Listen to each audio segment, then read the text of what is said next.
전국의 대학들도 정부의 의대 정원 확대를 신청한 가운데 전공의에 이어 의대생들은 무기한 수업 거부를 이어가고 있습니다.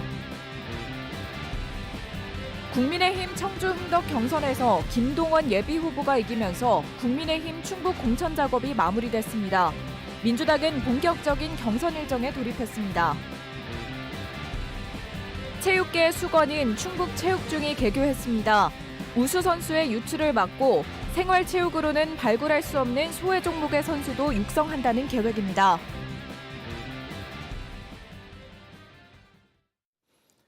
네, 시청자 여러분 안녕하십니까? 계속해서 MBC 뉴스투데이 충북입니다. 정부가 어제까지 각 대학의 의대 증원 신청을 받았습니다. 충북은 기존보다 3배 이상 늘려달라고 최종 요청했는데요. 이런 가운데 의대생들은 개강 첫날부터 수업 거부를 이어갔고 대학은 개강을 무기한 연기하기로 했습니다. 김은초 기자가 보도합니다. 개강을 맞은 대학 캠퍼스가 모처럼 학생들로 북적입니다. 하지만 의과대학 강의동은 건물 출입문부터 굳게 잠겼습니다. 정부의 의대 증원 방침에 반발한 학생들이 수업 거부를 이어가면서 개강이 무기한 미뤄진 겁니다. 개강에 앞서 건국대 의대와 의전원 학생들은 성명을 내고 동맹 휴학과 수업 거부를 이어가겠다는 입장을 밝혔습니다. 학생들의 거센 반대에도 불구하고 대학은 의대 증원을 결정했습니다. 교육부에 신청한 의대 증원 규모는 건국대 120명, 충북대는 150명 이상으로 확인됐습니다. 두 학교 모두 현재 정원보다 3배 이상 늘려달라고 요청한 겁니다. 대학 총장과 의과대학 교수진 사이에서는 증원 규모를 두고 입장이 부딪혔던 걸로 전해졌습니다. 의대를 많이 유치할수록 그 학교 입장에서는 더 발전이 되는 거겠죠. 의과대학은 당연히 지금 강의실도 없고 그리고 교수 수가 금방 확충도 안 되고 그 소위 교육의 질이 떨어지는 걸 우려하고 있습니다. 정부와 대학, 의료계 대치가 강대강 국면으로 이어지는 가운데 병원에서는 전공의 이탈이 더 늘었습니다. 충북대병원과 건국대 충주병원은 신규 임용 예정이던 수련의 46명 전원이 임용 포기 의사를 밝혔고 청주 성모병원도 새로 파견된 레지던트 14명이 모두 출근하지 않은 것으로 전해졌습니다. 특히 충북대병원은 지난달 업무에 복귀했던 전공의 일부가 이달 들어 근무지를 다시 이탈했습니다. 정부는 병원 현장 점검에 나서는 등 본격적인 의사 면허 정지 절차에 들어갔습니다. 3개월 면허 정지 처분을 받게 되면 전공의 수련 기간을 충족하지 못하게 되므로 전문의 자격 취득 시기가 1년 이상 늦춰지게 됩니다. 충북은 앞으로 신설 추진 중인 충북대 치대와 카이스트 의전원을 포함하면 장기적으로 의대 정원이 더 늘어날 걸로 예상됩니다. MBC 뉴스 김은초입니다. 국민의힘 청주 흥덕 선거구 경선에서 김동원 후보가 2차 결선 끝에 최종 승리를 거뒀습니다. 이로써 국민의힘은 충북 8개 선거구 후보가 모두 정해졌습니다. 한편 더불어민주당은 어제부터 청주 상당과 충주를 시작으로 이제 경선 일정에 돌입했습니다. 이병선 기자가 전해드립니다. 국민의힘 청주 흥덕 경선에서 김동원 전 국무총리실 국정홍보자문위원이 공천장을 확보했습니다. 1차 4인 경선에서 과반수 득표자가 없어 2인 결선을 다시 치렀는데 김 전 위원이 송태영 전 국민의힘 충북도당 위원장을 눌렀습니다. 국민의힘은 이로써 충북 8개 선거구 모두 후보 공천을 마무리했습니다. 청주 상당 정우택, 서원 김진모, 흥덕 김동원, 청원 김수민, 충주 이종배, 제천단양 엄태영, 증평 진천음성 경대수, 보은옥천 영동괴산 박덕흠. 현역 의원들 모두 공천을 받았고 김수민, 경대수 2명은 4년 만에 재도전, 총선 첫 출마는 김동원, 김진모 2명입니다. 더불어민주당은 어제부터 충북 5곳에 대한 경선에 돌입했습니다. 4일에서 6일 사흘 동안 청주 상당과 충주, 8일과 9일 청원, 8일에서 10일 서원, 10일에서 12일 흥덕입니다. 인재 영입, 전략선거구 지정 등에 따른 논란으로 여당에 비해 상대적으로 늦게 시작됐습니다. 당내 갈등도 이어졌는데 청원 경선에서 배제된 유행열 전 대통령 비서실 선임행정관은 국회에서 기자회견을 열고 자신이 비이재명계라 탈락했다고 주장했습니다. 이제라도 잘못된 공천을 바로잡아 주십시오. 이재명 대표는 불출마 선언을 하고 대표직도 내려놓아야 합니다. 역시 청원에서 탈락한 5선의 변재일 의원은 공천 배제 수용 여부 등에 대해 아직 입장 표명을 하지 않고 있습니다. 민주당은 제천단양 이경용, 증평 진천음성 임호선, 보녹천 영동괴산 이재한 세 곳에 대해선 이미 단수 공천을 확정했는데 남은 5곳의 경선 결과에 따라 여당과의 대결 구도를 확정짓게 됩니다. MBC 뉴스 이병선입니다. 네, 한편 정우택 의원의 돈봉투 수수 CCTV 영상과 관련해 여야의 공방이 계속되고 있습니다. 이재명 더불어민주당 대표는 어제 최고위원회의에서 국민의힘이 돈봉투 받는 장면이 영상에 찍힌 정우택 국회 부의장을 후보로 과감하게 선정했다며 국민의힘의 공천을 썩은 물 공천이라고 비판했습니다.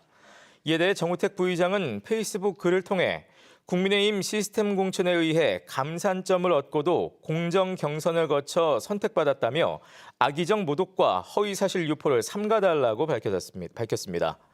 한편 더불어민주당 충북도당은 정 부의장에게 돈 봉투를 전달한 카페업자가 봉투를 돌려받지 못했다고 언론을 통해 폭로했다면서 즉각 의원직을 사퇴하라고 주장했고, 국민의힘 충북도당은 카페 사장이 이미 봉투를 현장에서 돌려받았다고 해명한 바 있다며 더불어민주당이 폭로 정치로 자신들의 공천 잡음을 희석시키려 한다고 반박했습니다.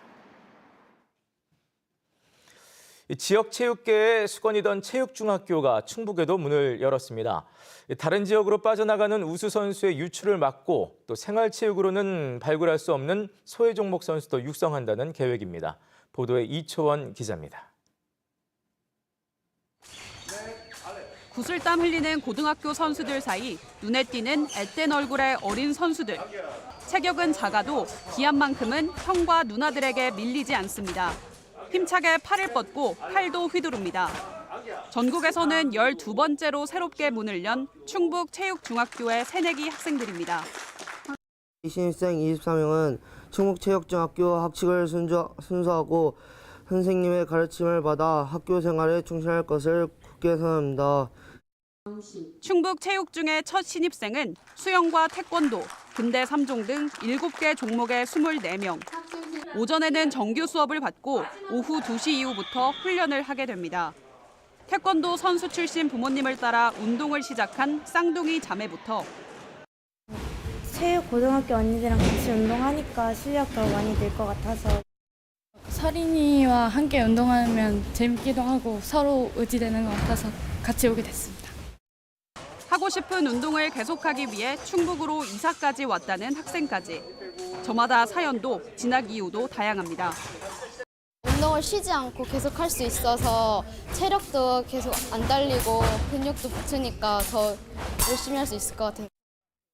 진천 문백면의 자리를 잡기까지 교육부 심사에서 제동이 걸리는 등 우여곡절도 많았지만 생활체육만으로는 한계가 있는 선수 육성과 지역인재 유출을 막기 위한 염원으로 끝내 문을 열었습니다. 조기에 학생들을 좀 이렇게 선발을 해서 체계적으로 교육을 시켜가지고 중학교하고 고등학교하고 연계된 그런 운동 시스템을 만들기 위해서 과제는 여전히 남아 있습니다. 충북체육중학교에서 한 해 모집 인원은 대략 25명 정도.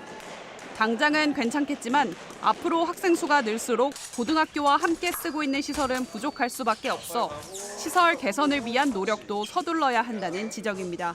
MBC 뉴스 이초원입니다. 증평군의 합계 출산율이 충북시군 가운데 유일하게 1명을 넘었습니다. 통계청 인구 동향 조사에 따르면 지난해 증평군의 합계 출산율은 1.07명으로 충북 11개 시군 가운데 유일하게 1을 넘었고 지난해 출생아 수 증가율과 인구 증가율도 충북 1위에 올랐습니다. 합계 출산율은 15세에서 49세까지 가임기 여성이 평생 낳을 것으로 기대되는 평균 출생아 수를 말하며 지난해 전국 평균은 0.72명, 충북은 0.89명이었습니다. 충북도 내 임산부 3,500명에게 24만 원 상당의 친환경 농산물이 지원됩니다.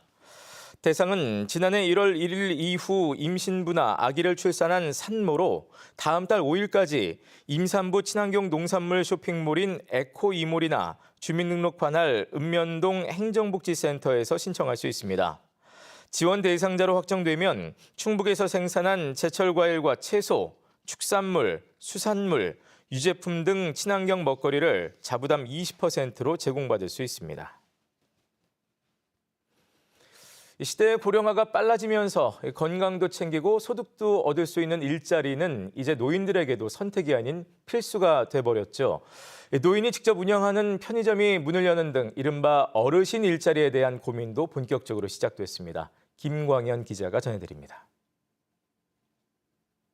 천안에 새로 문을 연 편의점. 손님을 맞는 63살 김명중 씨는 이 편의점 직원입니다. 안녕하세요. 계산해 드릴게요. 1,700원입니다. 카드 받았고요.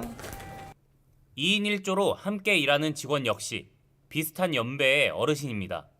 이곳은 60살 이상 어르신이 직접 운영하는 이른바 시니어 동행 편의점입니다. 편의점은 사실 젊은 친구들이 이제 오는 데고 우리 같이 나이 있는 사람들은 잘 가지 않는 데잖아요.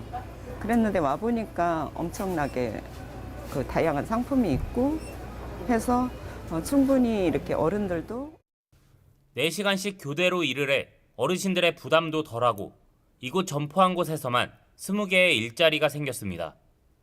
편의점 측이 가맹점비를 받지 않고 임차 보증금을 지원하는 등 지자체와 편의점 업체가 협력해 문을 열었습니다.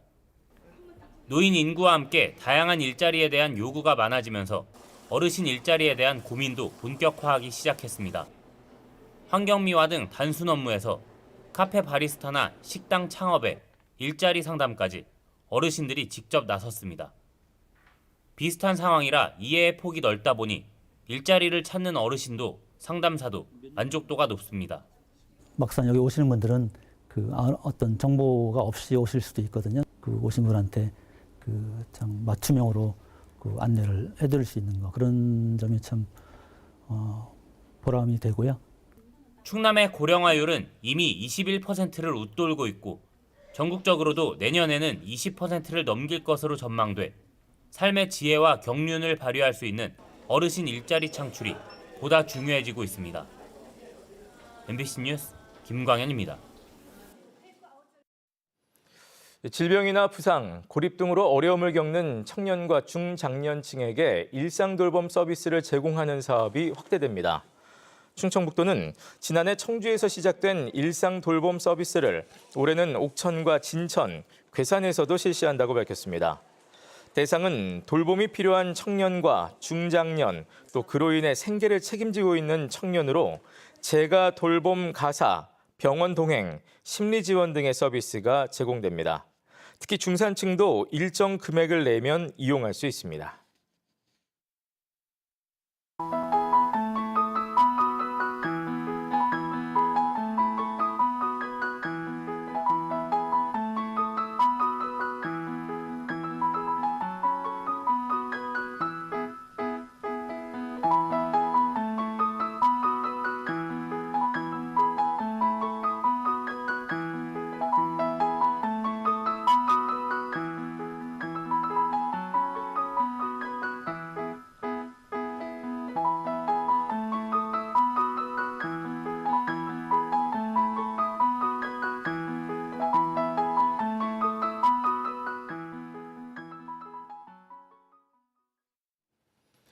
청주시 효암동 쓰레기 소각장이 인근 주민들에 의해 10시간가량 봉쇄됐습니다. 청주시는 어제 새벽 3시 40분쯤 효암동 주민들이 청주시의회가 소각장 주변 주민 지원금을 축소한 것을 규탄하며 트랙터와 차량으로 소각로 1, 2호기 출입구를 봉쇄했다고 밝혔습니다. 이후 청주시장과의 면담 약속으로 오후 1시 45분쯤 봉쇄는 풀렸지만 청소 차량들의 소각장 반입은 10시간 가까이 중단됐습니다. 앞서 청주시의회는 주민 지원금이 과다하다며 지원을 축소하는 내용의 폐기물 처리 시설 설치 촉진 조례안을 개정했습니다. 무자본 갭 투자 전세 사기를 벌인 40대 남성이 검찰에 넘겨졌습니다. 청주 청원경찰서는 지난해 12월 계약이 만료된 아파트 전세금 2억 9천만 원을 기존 세입자에게 돌려주지 않고 새로운 세입자로부터 전세금 2억 6천만 원을 들고 잠적한 40대 남성을 사기 혐의로 지난달 검찰에 송치했습니다. 경찰 조사 결과 이 남성은 전세가와 매매가가 얼마 차이가 나지 않자 해당 집을 샀지만 집값이 내려가자 전세 보증금을 돌려주지 않고 잠적했습니다. K-뷰티의 경쟁력을 높이고 세계 무대로 도약시키기 위한 오송 국제 K-뷰티 아카데미가 착공했습니다. 충청북도와 보건복지부는 오스코 청주전시관 옆 터에 324억 원을 들여 전시와 창업 보육 공간, 연구실, 실습실, 기숙사 등을 갖춘 오송 국제 K-뷰티 아카데미를 내년 말 준공합니다. 이곳에서는 구매력을 가진 국내외 뷰티업계 종사자를 대상으로 K-뷰티 트렌드 교육과 체험, 구매 등 수출 플랫폼을 구축하고 창업과 재교육도 진행합니다.